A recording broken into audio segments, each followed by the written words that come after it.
All right, Shalom. First, I want to give all praises, honor, and glory to Yahweh, Bahashem Yahweh Shai, Bahashem Bachak Kodash, double honors to the apostles of Great Millstone, and peace and blessings to the elect. Um, yeah, I just put together a few precepts, and I'm basically gonna go into this topic here, um, really Obadiah, the first chapter, and I got a couple other precepts to go with it. All right, because basically going into concerning Esau, Edom's death sentence.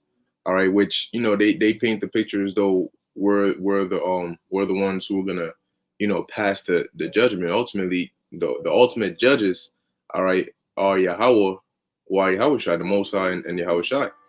Okay, really the Most High through Yahweh Shai. But at the end of the day, we're just what I'm saying, the messengers. We're here, all right, to let you know what your evidence is. I mean, what your sentence is.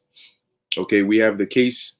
We've put it together. Every time we go out there and prophesy, every time we do these videos, all right, we bring out more and more information on Esau, all right, and other things also. But ultimately, right now, the person ruling is the one on trial. Okay, and when Yahweh Shai comes back, okay, he's gonna cast that death sentence upon you. All right, and the scriptures say that they're gonna act like they're innocent, like, oh, what do we do, and all these different things. But at the end of the day, man, you guys have done a lot. All right, you know what I'm saying? People have gone through. Hey, hell, look at us. Look at what we went through. All right, the different captivities, the slavery. Look at the condition our people are in today, and we ain't even did half the things that you did. You know. So, I mean, you can only imagine what the Most High got for you. But we're just going to go into this real quick. Because in this book, Obadiah, the first, well, it's only one chapter, but in the book of Obadiah, all right, it basically gives you what's going to happen to Esau, okay, which is a future prophecy. The judgment that's written in here hasn't happened yet, all right. It tells you what's going to happen to Esau, all right, why it's going to happen to Esau, okay, amongst other precepts. So let's get into it. This is Obadiah chapter 1, verse 1. It says, the vision of Obadiah, thus saith the Lord God concerning Edom. See? So who's the subject? Who's the main person being spoken about in this chapter? It's Esau. All right, Esau, Edom. And today, Esau, Edom will be known, all right, as the so-called white race. All right, that's what they call themselves. But it's so-called because they're not really white. Anyway, Caucasians, whatever you want to call them. All right. So this is talking about them. It says, we have heard a rumor from the Lord, and an ambassador is sent among the heathen. Arise ye, and let us rise up against her in battle. Behold, I have made thee small among the heathen, thou art greatly despised. Now, when you look up the word small, all right, it's not talking about physically, literally small. All right, it's actually referring to insignificance. All right, like if somebody says, "Oh, that's a small matter," that means it's not of any relevance. It's insignificant. All right, and that's Esau. Okay, let's prove that. Small, Quatan. Right? It says here, young, small, insignificant, unimportant. All right, and that's what Esau is amongst the heathen. He's the lowest of the lowest, the basest of men, taken from caves. All right, to now being put in this position, which really shows you the power of the Most High, not how intelligent they are or how innovative they are, and no, how hardworking they are. No, it's the Most High. It's showing you that the Most High has the power to bring down the best people he ever created, which is us, all right, and bring up the worst people, the worst demons he ever created, which is them, all right. Now, don't get it twisted, okay? People might think, oh, so you're saying that anybody that looks white is what I'm saying, you hate? No. That's not what. That's why clearly the scriptures mention Edom, right? When we talk about these judgments, we say these judgments concerning Esau, Edom, okay? But that doesn't mean that just because you look like an Edomite or you look like a Caucasian means that you're an Edomite. No, you have Caucasians that think that they're Caucasians. They think they're Edomites, but they're not. Your family line somewhere in your family tree, it could come back to one of us. You just look like somebody of another nation. I call that a Mr. Han. All right, I was explaining to one of my friends, so that's the example I used. But anyway, just to get that out the way. So going on, it says, I have made thee small among the heathen, insignificant. Thou art greatly despised. And now everybody's seeing it. All right, and everybody's looking at Esau like, yo, my man's like, you know what I'm saying? Like you're the worst of the worst. You know, even these heathens hate you because you go up into their country. Tells you that in Habakkuk, the 2nd chapter. You go up into their country. All right, it says he enlargeth his desire as hell. All right, you go somewhere that's not yours. You go and manipulate and you know, create all this propaganda and, you know, use unrighteous decrees to go up in there and get what you want. What do you think? What kind of reputation do you think that's going to leave? You know? Anyway, it says the pride of thine heart had deceived thee. All right, what does this mean? Okay, now your heart doesn't have pride. Your pride comes from up here. Okay, that's why we always break it down. When you go into the Hebrew word for heart, that word there does not mean the actual organ that's, you know, pumping blood. Okay, it's talking about your mind.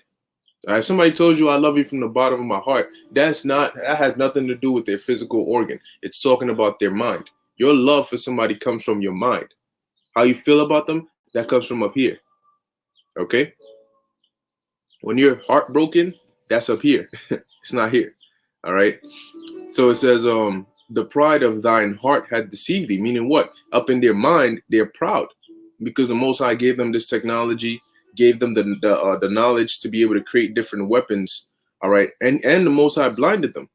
That's why I said it has deceived them. You think you're so, like, that's like going into a fight and being so proud that you've been blinded, you don't even take the necessary precautions. They say wear a helmet. I didn't need to wear no helmet, man. You know, put the gloves on. Nah, forget that. I don't need that. You proud. So because of that, you deceived. You thinking, oh yeah, I got this. It's light. I got it in the bag, and then you're gonna get knocked out. And that's the exact position the Lord has Esau in. And when we speak about Esau, primarily we don't even, you know, it's not even about these regular Joe Schmo Edomites that be walking around. No, we're talking about the elites, those that you see on the cover. All right, the cover screen of this live stream that I put. Okay, the rich top banking families, those are the ones we're really focusing on. All right, just like Esau ain't focusing on the regular Israelites walking around the streets. He doesn't care about them. The threat is us. Okay, because we know what's going on. They also know what's going on. Everybody else is just extras, you know. So it says, thou that dwellest in the clefts of the rocks. All right. And when you look up the word Caucasian, it means what? Cave dweller. Okay. And clefts in the rocks are caves. So if you're dwelling in a cave, you're a cave dweller, aka Caucasian. So that's right there is proven to you that it's talking about who you know today is Caucasian. It's funny how they call themselves that, right? It says, whose habitation is high, and that seeth in his heart, in his mind, who shall bring me down to the ground? Once again, your pride has deceived thee. And it's gotten so high that they think that when Yahweh Shai comes, all right, with the angels, they can fight them off too. You see, that's why I said, who's going to bring me down to the ground?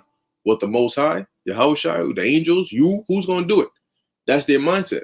That's why they move the way they move. Anyway, though thou exalt thyself as the eagle, and though thou set thy nest among the stars, thence will I bring thee down, saith the Lord. Now, why does it mention the eagle? Because the eagle's supposed to be what? The highest flying bird. Okay.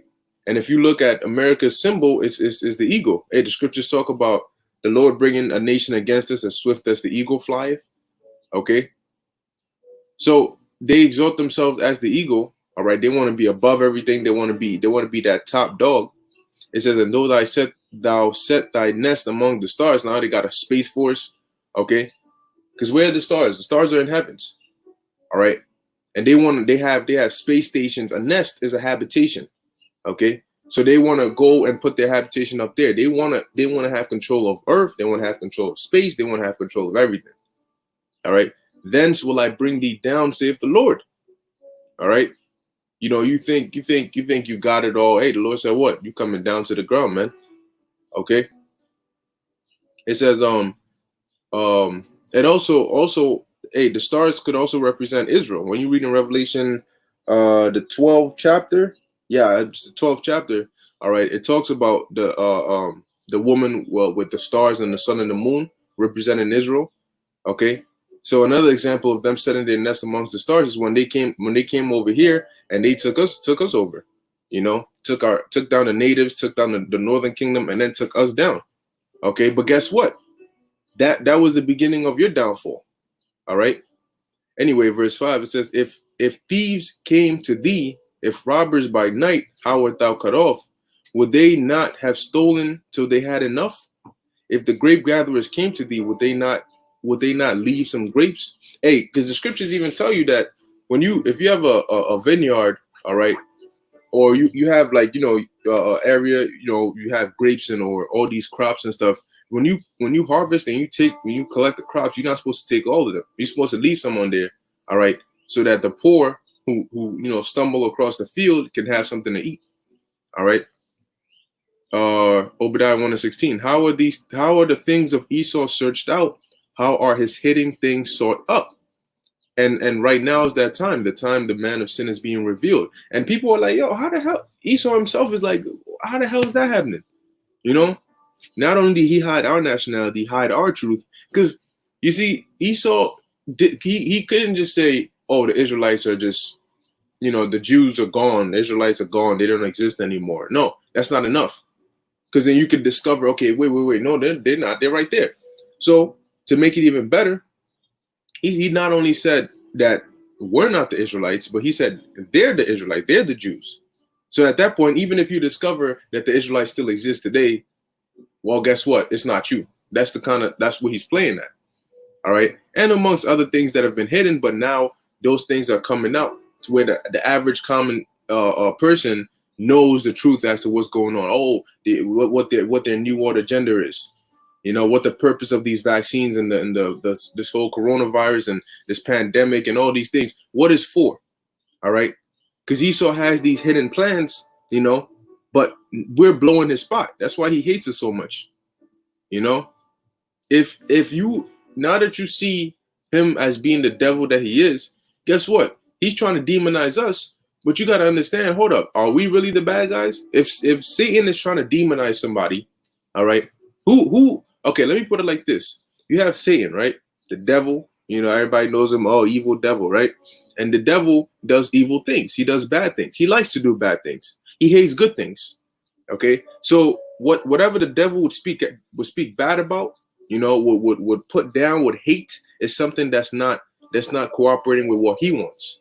And obviously, being that he's the devil, he wants wicked things. So if you have the devil, a demon who's in love with doing wickedness, and he's demonizing something, that means whatever he's demonizing is adverse to him. Okay? So now, putting that in perspective, if you understand that Esau, Edom, your government, the people running this world and this society are that devil who like to do these evil, wicked things. You look at them spraying the chemtrails, them poisoning your water, them poisoning your children with these vaccines, all these different things that they've committed upon the earth, these abominations, right? And then they come out and tell you that we are the bad people. Oh, no, they're evil. They hate this, they hate that, trying to demonize us. That should make something go off in your mind and say, hold up. You're the devil. So that means that if you're coming at them, why are you coming at them? If they're so evil, then y'all should be in league. Y'all should be together. That's why the Lord said, what? If Satan's house be divided, how can Satan cast out Satan, roughly paraphrasing? If you're saying that we're evil, all right, and you're also evil, then we should be on the same playing field. We should be good then. So if we're evil and you're evil, why are you demonizing us? All right, because you don't like us, because we're bringing out the truth on you. All right, like this right now, we're bringing out your sentence. The fact it says, how are the things of Esau searched out? Guess what? The fact that being able to identify the Caucasian race or the so-called white man as Esau, Edom of the Bible, that alone is something that was hidden, that's being sought up, that they don't want. Okay, because then they'd have to accept the fact that the judgments that I'm about to read is coming upon their ass. All right.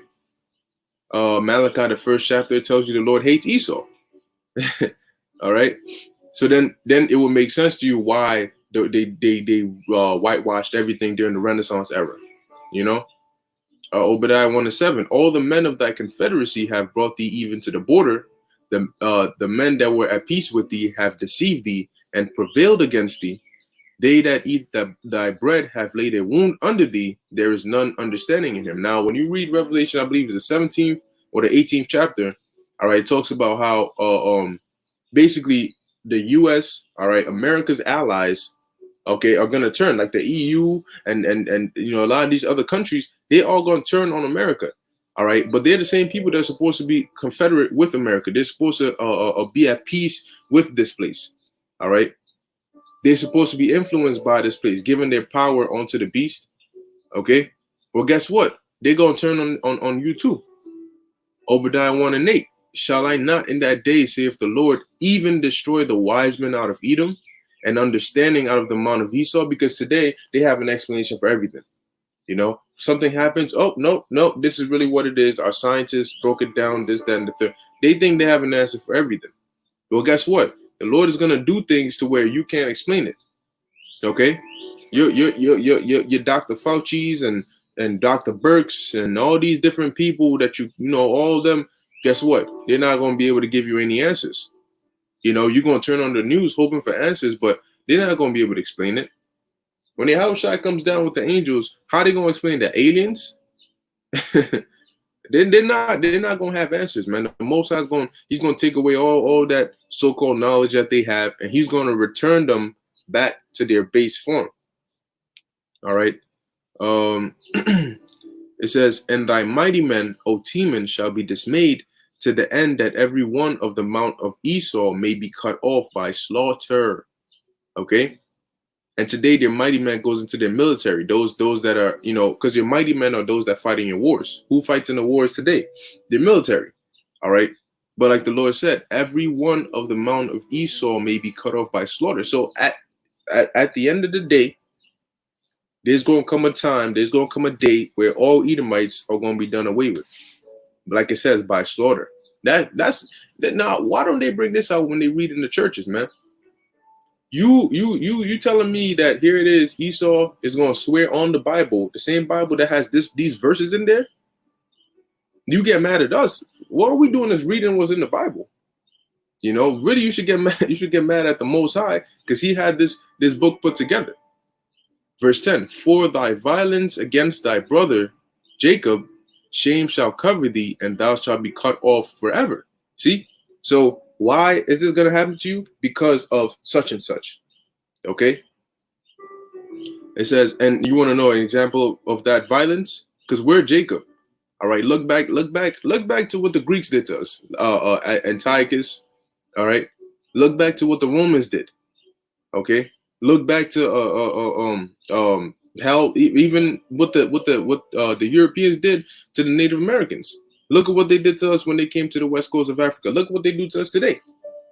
You know, just not too long ago, he had that I forgot the kid's name, but he got shot. Well, apparently, he was jogging in a neighborhood, and these two Edomites shot him. That's violence against us. You know. But then you're going to have people say, oh, they don't abhor an Edomite. And I'm not even going to go into that. But Obadiah 1:11, it says, in the day that thou stoodest on the other side, in the day that the strangers carried away captives his forces. Now, when you go, because you got to understand that the scriptures, and that's why really the Lord set us up to come and explain it, because there's times when the scriptures are prophetic, and there's times when it's talking about, you know, something that happened already, and there's times when it's both prophetic and historical. All right. So it says, in the day that thou stoodest on the other side, in the day that the strangers carried away captive his forces, and foreigners entered into his gates, and cast lots upon Jerusalem, even thou wast as one of them. Now, an example, all right, of an event like this happening was when the Babylonians destroyed Jerusalem. All right, when the Babylonians came there and they destroyed the temple, all right, burnt the walls and all of that. What do you think? Esau is our neighbor. When you look on the map, Esau ain't too far from us. All right, he's right there. And you know what they were doing? They were waiting and praying, and they came in after the Babylonians had destroyed Jerusalem and taken away captives. All right, Esau came in there and took some of the cities. Was harassing Jake, all of that. All right, verse 12. But thou shouldest not have looked on the day of thy brother in the day that he became a stranger. Now, when you look up the word stranger, all right, it means a misfortune or calamities coming upon you. And that's what happened. All right. When them Babylonians came, man, that was a misfortune. That was a calamity. All right. It says, neither shouldest thou have rejoiced over the children of Judah in the day of their destruction, neither shouldest thou have spoken proudly in the day of their distress. And the scriptures talk about how they said, raise it even to the foundation thereof. All right. Because that's what happened. They violated our city, man.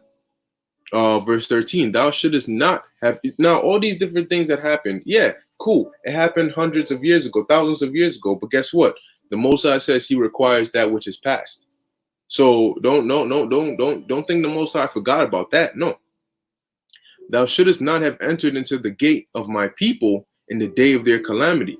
Yea, thou shouldest not have looked on their affliction in the day of their calamity, nor have laid hands on their substance in the day of their calamity. Neither shouldest thou have stood in the crossway to cut off those that did escape, because you had Jake that would trying to flee. Some fled into the land of Ammon, some fled into Egypt, okay, into the neighboring lands. And you know what? If Esau found you, he'll be like, well, wait, there's something right here, catch him, you know. Neither shouldest thou have delivered up those that did remain in the day of distress. So guess what? You want to talk about, oh, love everybody. Was this love? The scripture said, love worketh no ill towards neighbor. Was this love?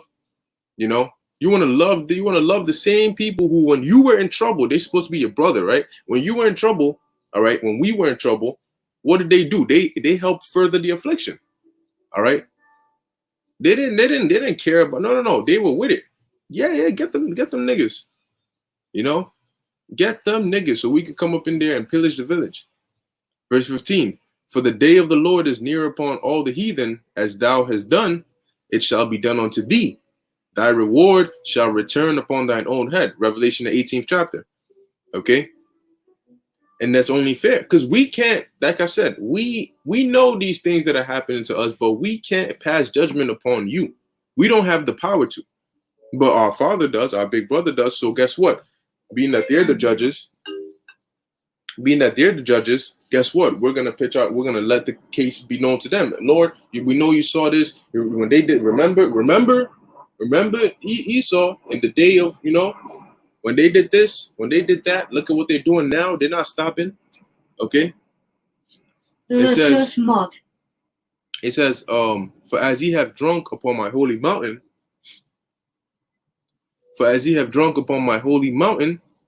all right, well, who's the Lord's holy mountain? Us, Israel. All right. So shall all the heathen drink continually. Yea, they shall drink, and they shall swallow down, and they shall be as though they had not been. But upon Mount Zion shall be deliverance, and there shall be holiness, and the house of Jacob shall possess their possessions. Okay. So guess what? In Mount Zion shall be deliverance, and that's talking about Israel, starting with the elect. All right. And there shall be holiness, and the house of Jacob shall possess their possessions. Guess what?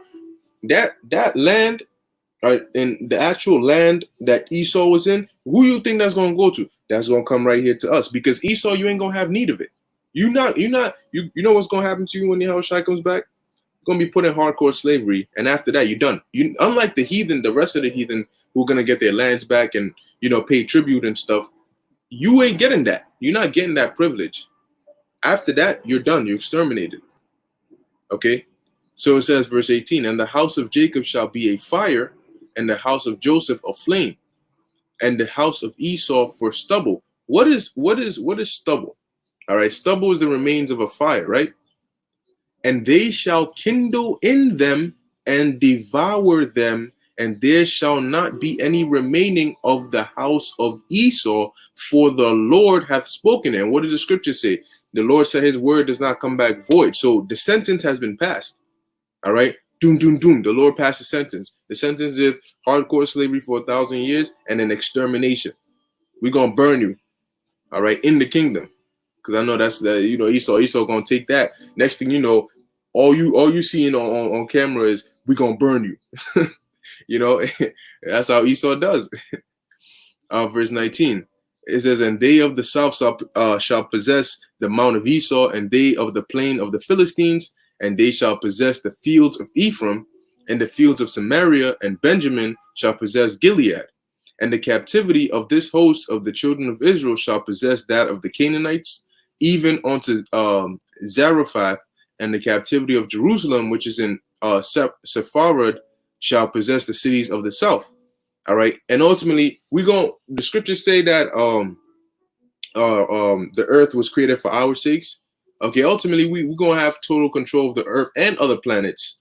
Okay, but we're gonna actually get our land back. It tells you that in Baruch, the 4th chapter, I believe, around the ending, the 30th, 37th verse, where it talks about the Lord gathering his elect and returning them. All right, back to Jerusalem. It says, Jerusalem, look with joy, your sons, whom thou sentest away, roughly paraphrasing, are coming back.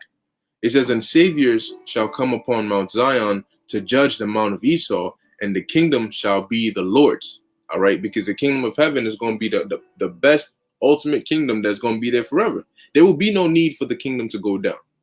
Okay, and so as a matter of fact, I'm a hold off on these two precepts, and I'll just bring this part out, because this is going to be ultimately really the beginning of Esau's downfall has already started, but this is going to be the physical, all right, bringing down, all right, of it, that war, because Yahushua is coming to rescue us, but to take over this place. It tells you that in Daniel, the 2nd chapter, the saints shall take the kingdom. Now, you think Esau, why do you think wars happen? When one empire takes down another empire, there's a war.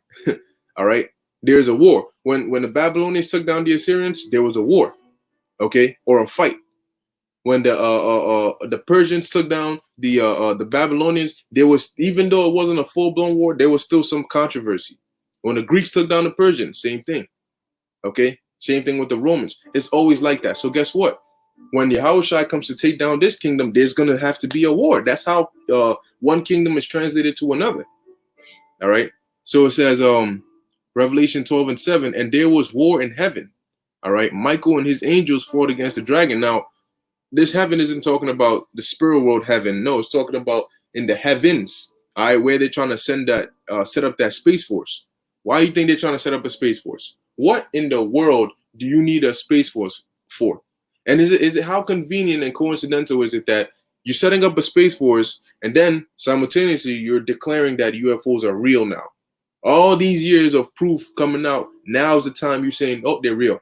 By the way, we also have a space force, because they understand that the time is drawing closer and closer where they're going to need to fight against the Lord. But I put that in quotes because there's not really going to be a fight.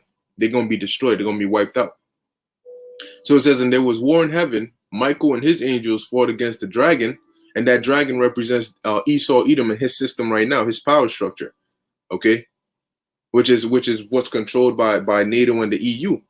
Okay, it says, and the dragon fought and his angels. Okay, now when they go to war, all right, they bring out their fighter jets, their all these different things, but this is not gonna be just a regular war.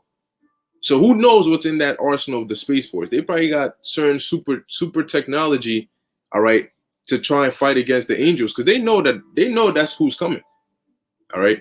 It says, and prevailed not, neither was their place found anymore in heaven. All right, because that's what's gonna happen, man. They're gonna lose that war, and that's it. It's done. It's through. It's finished. Now the kingdom is ours. Okay, so that's what's coming. So yes, very soon you're gonna see them, because right now the chariots show themselves, but you'll see certain clips of a chariot doing something, and it's doing no. When they actually come, you're gonna know. Okay, it's not gonna be, whoa, what is it doing? It's gonna be, we know exactly why they're here, and they're gonna actually show themselves, like make their grand appearance. You're gonna see the big giant chariot, which is Yahushua's chariot, and you're gonna see the other chariots, whether they come out of that chariot or whether they're around it, whatever the case may be. You're gonna see angels. And they mentioned the angel Michael.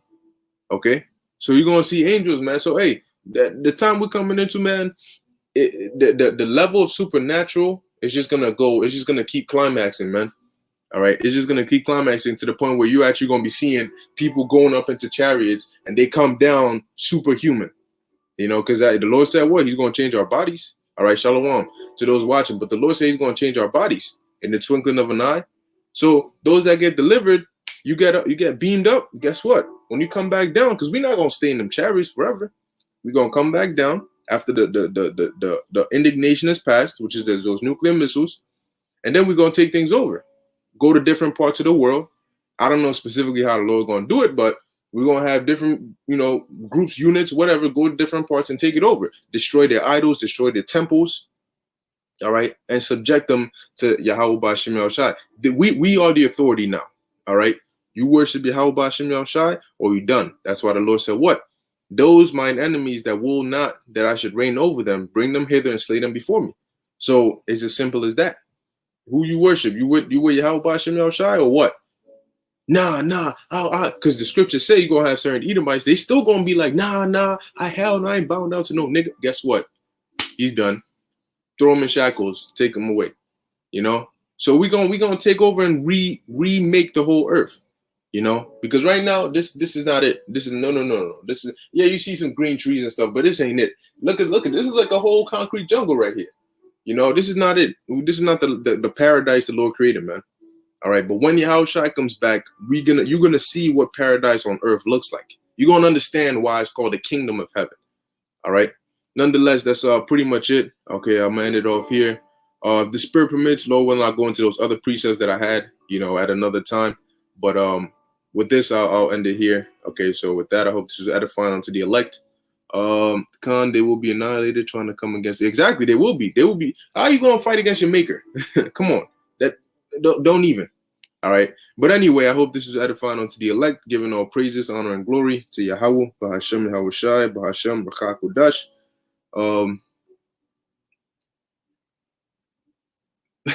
Yeah, Khan, Bavmo, brother Bavmo. Yeah, that's right.